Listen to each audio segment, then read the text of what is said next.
L'ANC, c'est d'abord une démarche de connaissance de soi. Et je crois que c'est important et de plus en plus utile, voire incontournable dans le monde actuel, de passer par un travail sur soi pour enseigner. C'est pas un travail sur soi qui prend nécessairement des heures, des années, mais je pense que se questionner en tout cas sur l'humain, qui je suis en tant qu'être humain, qui je suis en tant qu'enseignant, professeur, transmetteur de savoir, etc. Et qui sont ces jeunes qui sont en face de moi, comment est-ce qu'ils fonctionnent, pourquoi est-ce qu'ils réagissent comme ça, pourquoi est-ce que moi je me sens interpellée là-dedans. Donc, c'est de venir à l'école avec tout son être, je dirais. Et l'ANC permet de prendre conscience de cette complexité-là.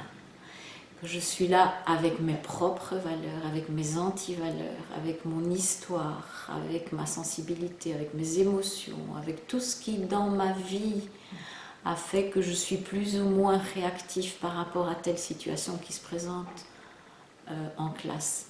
Et plus je serai au clair avec ça en tant qu'adulte, je crois que plus je serai à même de gérer les situations complexes que je rencontre en classe avec des enfants qui eux aussi sont là avec leur bagage, leur histoire, leur vécu, leurs émotions.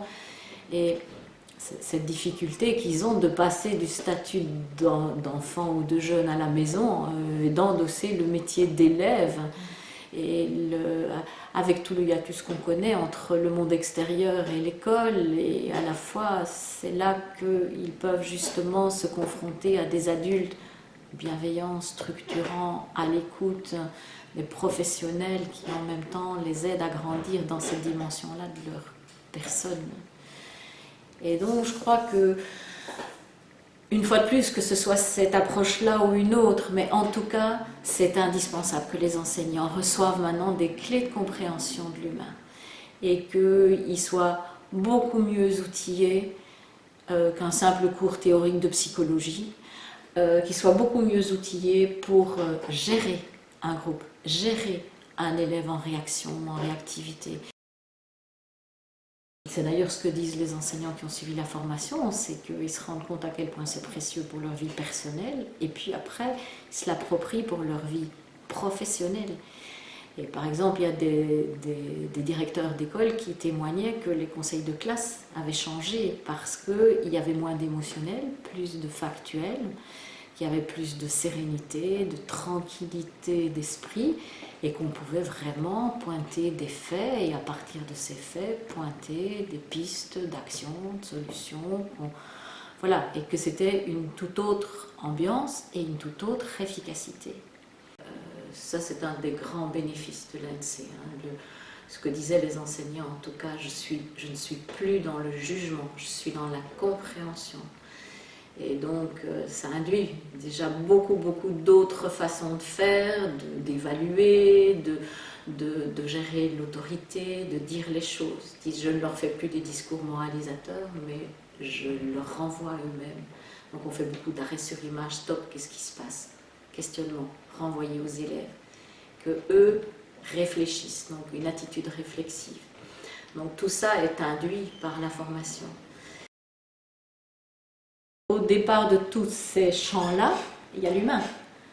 Et donc, si on comprend mieux l'humain, eh bien, on se rend compte qu'on peut améliorer la motivation, améliorer la communication, améliorer la relation, etc.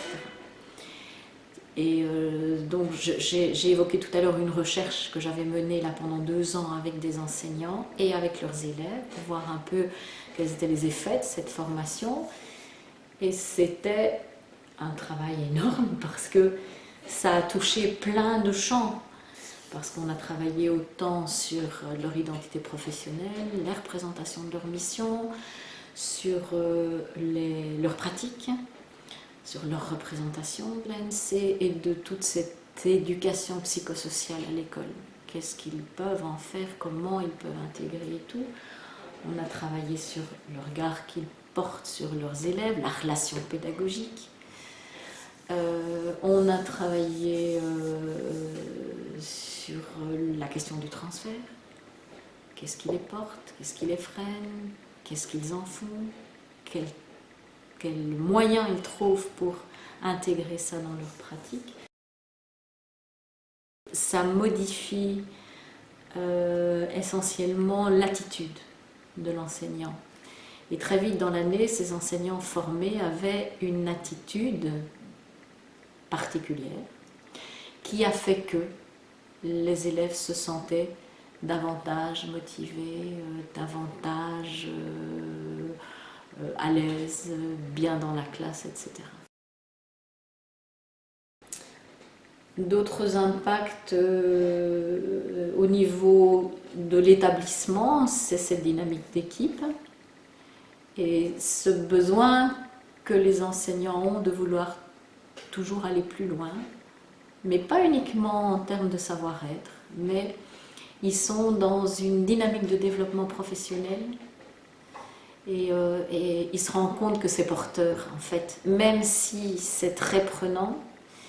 Et même si c'est encore des formations, encore ci, encore ça, mais ils se rendent compte qu'ils en ont besoin finalement, et ils en ont envie, que ça devient presque un besoin pour eux de continuer à avancer, à se remettre en question, à réfléchir ensemble, et donc ils vont chercher des choses complémentaires. Il y a 3 types de pratiques. Il y a des pratiques qui sont vraiment des séquences ANC ou des séquences savoir-être qu'ils intègrent dans leur cours. À certains moments, ils font un petit stop, arrêt sur image, et ils expliquent, tout simplement. Ils transmettent, en fait. Ils expliquent à leurs élèves les comportements et le fonctionnement humain, etc. Un deuxième type de pratique, c'est qu'ils utilisent justement leur contenu disciplinaire pour en même temps développer des compétences visées par l'ANC. Par exemple, toute la question de la bascule, avec sortir des routines, sortir des certitudes, des jugements tout faits. Deuxième type de pratique, c'est, je reviens à ce deuxième type de pratique qui est au sein des cours et des disciplines, de proposer des dispositifs d'apprentissage qui développent des compétences visées par l'ANC. Un troisième type de pratique, c'est justement tout ce qui est gestion du cadre, des conditions d'apprentissage, de l'ambiance de classe, etc. Justement avec une sorte de ritualisation, avec ce questionnement, on se renvoie à eux-mêmes, réflexivité, qu'est-ce qui se passe, qu'est-ce que vous en pensez, quel est votre avis sûr, plutôt que d'être dans un discours qui... voilà. Et en gros, ça rentre vraiment dans ces 3 façons de faire. Et alors, les séquences ANC, ça peut être au sein d'un cours, mais ça peut être aussi des journées entières, des ateliers. Donc avec vraiment une transmission bien claire, directement liée au contenu de formation. Tout d'abord, il y a cette dynamique d'échange et de collaboration entre ces écoles de France qui sont venues rencontrer des enseignants de Belgique. Le fait qu'ils se soient déplacés, qu'ils soient venus, c'est une mobilité géographique, mais c'est une mobilité d'esprit aussi. Et je crois qu'ils ont pu se prendre du recul, se décentrer, enfin oui, se prendre du recul par rapport à leur lieu de vie et leur lieu de travail, et d'être dans un environnement tout autre pour s'ouvrir à quelque chose de tout autre. Je pense que déjà ça, c'était bénéfique.